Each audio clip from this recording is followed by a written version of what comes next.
Have you always been a religious person? Um, when I was born, my parents weren't necessarily practicing Muslims. They practiced some things in Islam, like not eating pork, not drinking, not having a boyfriend or girlfriend, not doing drugs, not disrespecting your parents, fasting Ramadan. That's it. We didn't pray. We fasted. We had Siyam, but we didn't have Salah. And Salah, we were taught you do it if you have an exam, like something serious, you pray 2 rakas. But I hadn't even learned really how to make wudu properly until way later. So um, it's only because the other Egyptian kids out there, Arab kids, we were in that crowd, Lebanese, Iranians, some Egyptians. Some of their kids started to go off into directions that were very foreign to to our family. And so that's when a lot of Egyptians said, we got to do something about this. And we should ground ourselves in deen, in religion. The old fashioned religion didn't have vibrancy to it, but Salafi religion had vibrancy to it. It was like a young idea, and it was going out to cleanse out the old established order of things. All right. Where it's like an archaic religion that has no life to it. All right. And on top of that, they're with the oppressors. So it was a whole mix. So a lot of people got into that. And that was the wave that they rode on. And that's what carried them out of the world of heedlessness and sins into the world of deen and practice.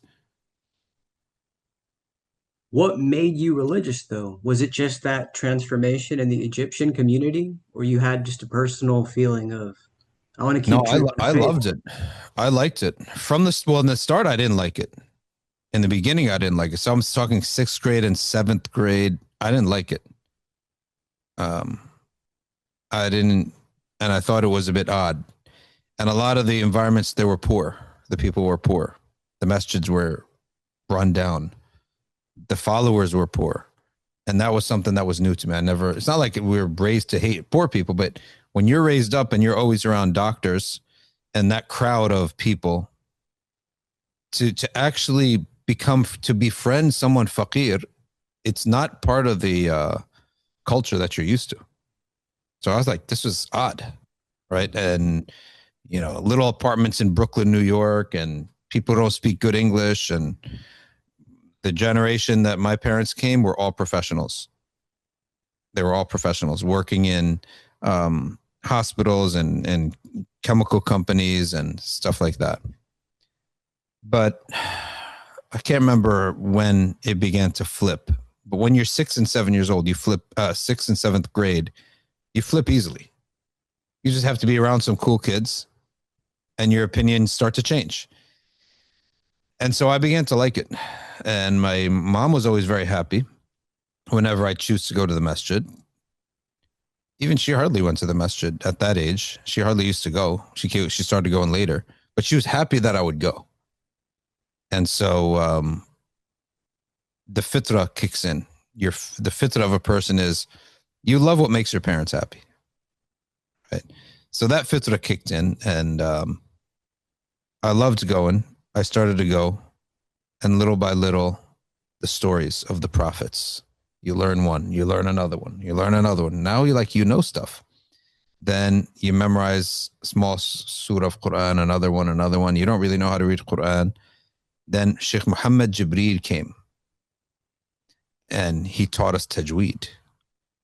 And he's like this world class reciter.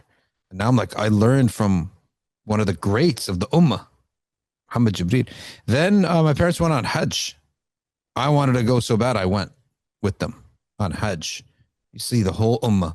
When I saw the whole Ummah there, literally the whole world, everybody from every continent, when I came back, I felt like my classmates in school, you guys don't even have a clue. All you guys see is your small group of people. I literally have just seen the whole world. Africans, Chinese, Europeans, anything that you can imagine was there at Hajj. And that made me feel that this deen is superior. It's actually superior to anything else because you guys will go to, like, say, the Korean church. Italians only go with Italians. You guys are limited. We are with the whole world. And so I would say I developed, I guess you can call it a superiority complex because I believe this is superior.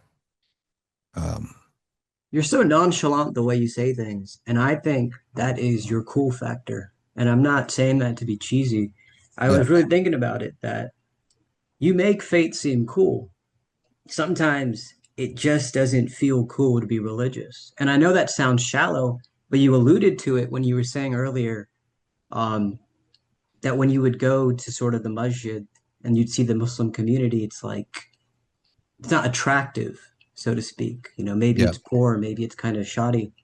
And so I think it's interesting that you kept to the faith because you make it seem cool. How are you able to be that way where you're just nonchalant? So I felt that you got to separate things in your head.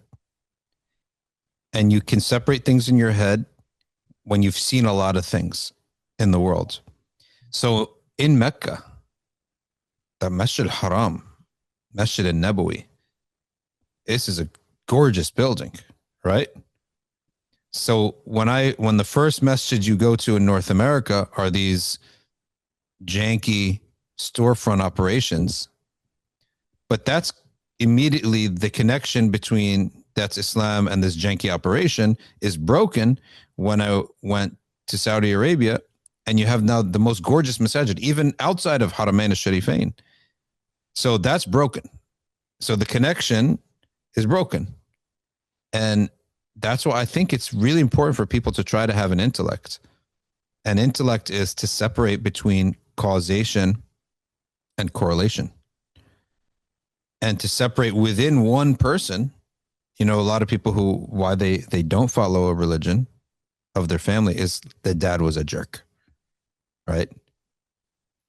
So it's like, do you have a brain?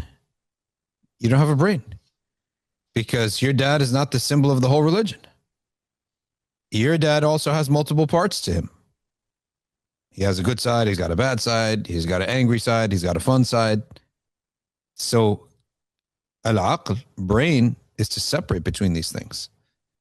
And so a lot of people, their judgment of religion, it's extremely shallow because they're confusing the religion with the things correlate that happen to be around it, the accidentals that happen to be around it, right?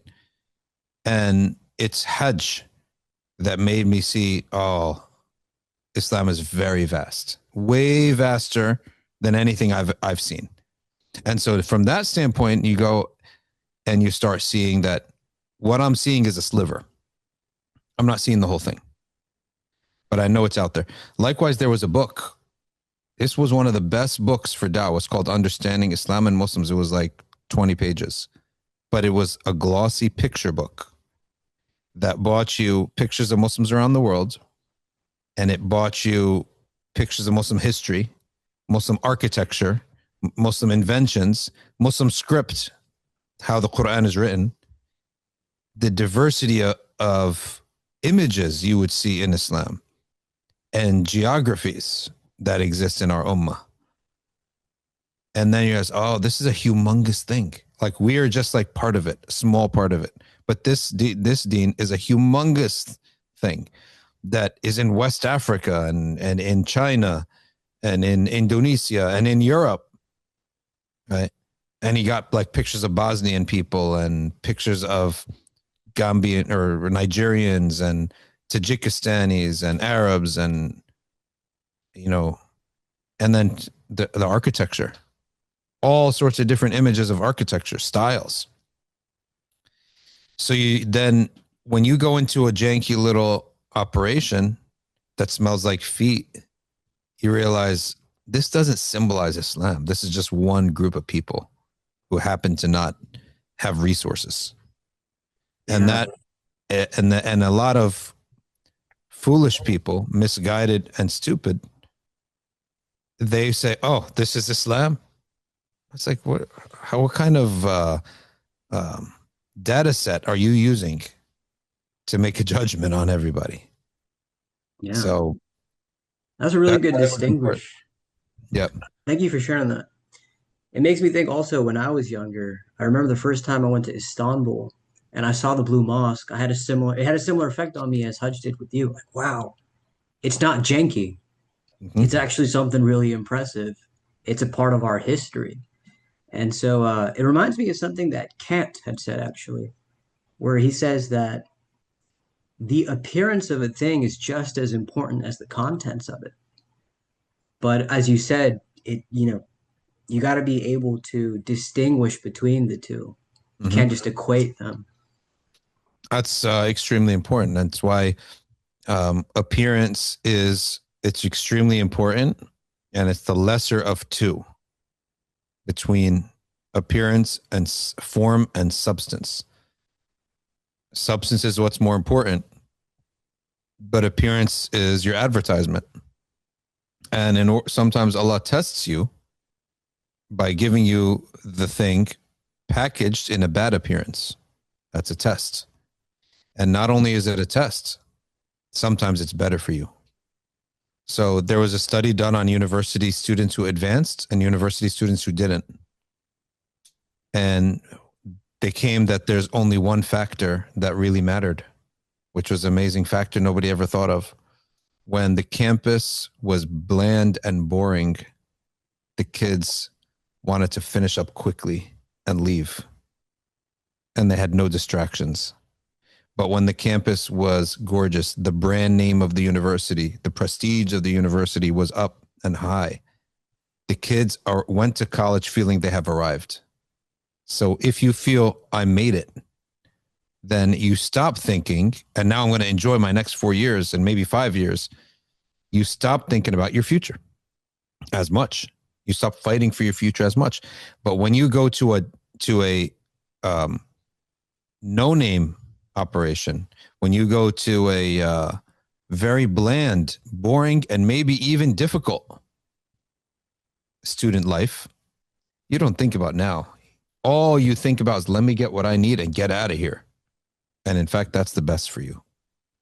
That's literally the best for you. And that's why religious leaders who have brand names and gorgeous places, you're doing a disservice.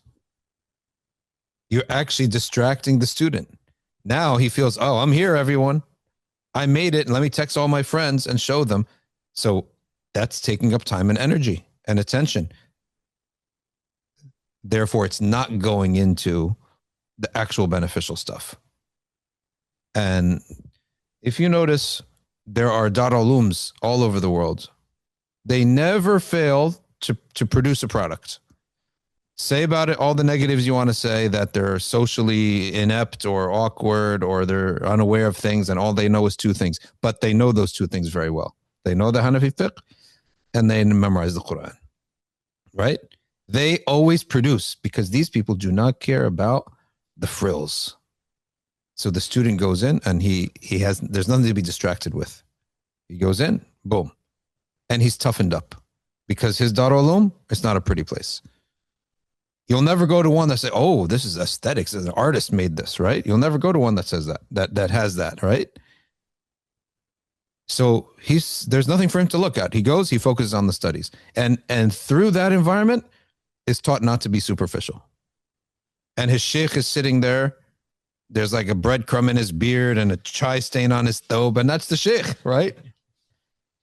By being there, that teaches him don't judge by the outside and don't be taken by the outside. I don't know if they did this on purpose or what, but it's working. So what was their goal? Their goal was to teach you the Quran and Hanafi fiqh. They achieve it. Probably like 98% of the time. Now there's going to be people who write articles and they say that it's missing this and it's missing that. And the kid goes off and he, never learned this about Islam, never loved Islam. You can say all that, but there is something to say about plainness, simplicity. Okay. And I believe that you can combine simplicity and beauty. You can combine them. And that's what I call the rustic look.